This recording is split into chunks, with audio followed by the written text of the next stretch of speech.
আমার এই আজকের ভিডিওটি দেখে অনেকে বলবেন যে বাবা তোমরা বেশি বোঝো, তোমরা তিলরে তাল বানাও। তো আমি আপনাদেরকে লাইন টু লাইন পড়ে শোনাচ্ছি কি আমরা তিলকে তাল বানাচ্ছি নাকি আসলে এটা তাল হয়ে গেছে, যেটা তিল ছিল ভেতরে কোনো কিছু চলছে। হাসনাত সার্জিস সহ এনসিপির ঊর্ধ্বতন 5 নেতার কক্সবাজার ভ্রমণকে কেন্দ্র করে আপনাদের খেয়াল থাকার কথা যে দলটির পক্ষ থেকে কেন 5ই অগাস্ট এই জুলাই উদযাপন দিবসে তারা অনুপস্থিত ছিল, এটার জন্য তাদেরকে কারণ দর্শানোর নোটিশ দেওয়া হয়েছিল বা শোকজ করা হয়েছিল। তো সেই শোকজের চিঠিটা আগে আরেকবার আপনাদেরকে শোনাই, তারপরে বলছি যে নাহিদ এবং হাসনাতের মধ্যে যে দ্বন্দ্ব আছে সেটা প্রমাণিত। কেন নাহিদ বিষয়টাকে লুকুলেন হাসনাতের বিরুদ্ধে, কি লুকালেন দেখেন। যে চিঠিটা ছিল, চিঠির মধ্যে উল্লেখযোগ্য কয়েকটা অংশ। কারণ দর্শানোর চিঠিতে বলা হয়েছিল যে গতকাল 5 আগস্ট জুলাই গণঅভ্যুত্থানের প্রথম বর্ষপূর্তি এবং রাষ্ট্রীয় গুরুত্বপূর্ণ দিবসে আপনি এবং দলের আরো 4 জন কেন্দ্রীয় সদস্য ব্যক্তিগত সফরে কক্সবাজার গিয়েছেন।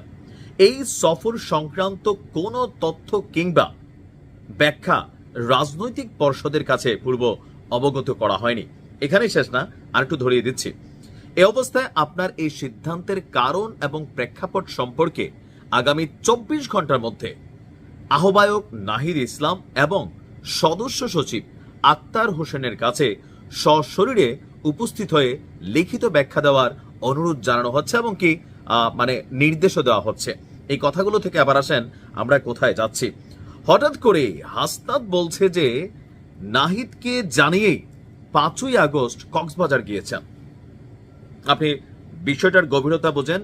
নাহিদকে জানিয়ে হাসনাত আব্দুল্লাহ কক্সবাজার গিয়েছেন, তার মানে হাসনাত আব্দুল্লাহ না, হাসনাত আব্দুল্লাহ সার্জিসরা যে কক্সবাজার যাচ্ছেন বিষয়টা নাহিদ জানতেন। এখন নাহিদ যদি জানতেনই তাহলে শোকজের যে চিঠিটা, সেই চিঠিতে কেন বলা হলো যে কারুর কাছে এই সম্পর্কে কোনো ব্যাখ্যা বা কারণ জানানো হয় নাই। পাশাপাশি নাহিদ ইসলামকেই আগামী 24 ঘন্টার মধ্যে এটার কারণ জানাতে হবে। হাসনাতের বক্তব্য হচ্ছে যে দলটির শীর্ষ নেতা নাহিদ ইসলামকে জানিয়েই 5ই আগস্ট কক্সবাজার সফরে গিয়েছিলেন তিনি। লন, তাহলে ভিতরে কি চলছে? নাহিদ যদি জানতই তাহলে কেন হাসনাতদেরকে এই শোকজ চিঠিটা পাঠানো হলো? আসলে দলটির ভেতরে কি চলছে? কারণ একটা দলে যখন বেশি নেতা হয় অনেক সময় এই ঝামেলাগুলো কিন্তু পোহাতে হয়। আপনি দেখেন যে এনসিপির যিনি আহ্বায়ক এবং আক্তার হোসেন দুইজন সেখানে গেলেন। ডক্টর ইউনুস নাহিদকে জড়িয়েও ধরলেন। আর নাহিদ যেহেতু সরকারের মধ্যে ছিল, ডক্টর মোহাম্মদ ইউনুসকে দেখে আবেগিত হয়েছেন, তিনিও আবেগিত হয়েছেন, কোলাগুলি করেছেন। এটা সাউন্ডস গুড বা দেখতেও ভাল লাগছে। তাহলে প্রশ্ন হচ্ছে হাসনাত আব্দুল্লাহকে জানিয়েই যদি নাহিদকে জানিয়ে যদি সেখানে যান তাহলে আসলে বিষয়টা কোন দিকে যাচ্ছে? দলটির ভেতরে শীর্ষস্থানীয় নেতৃত্বের মধ্যে কি ভেজাল চলতেছে? যদি নাই হয় তাহলে শোকজ চিঠি আর হাসনাতের বক্তব্য, হাসনাতের গতকালকে আপনি দেখছেন খুবই ক্ষোভে। আসলে এনসিপির মধ্যে যতগুলো পোলাপেন আছে এর মধ্যে হাসনাত আব্দুল্লাহ আনটিল নাও পোলা তো নয়, সে তো আগুনের গোলা, তার জায়গাটা সে ধরে রাখছে, মানে সোজা সাপটা কথা বলে।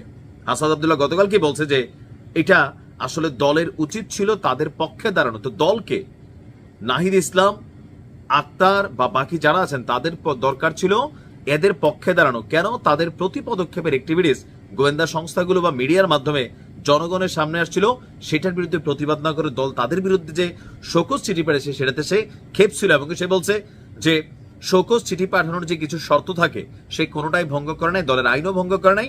সো তার শোকজের কারণ দর্শানোর অন্য কোনো কারণ নাই।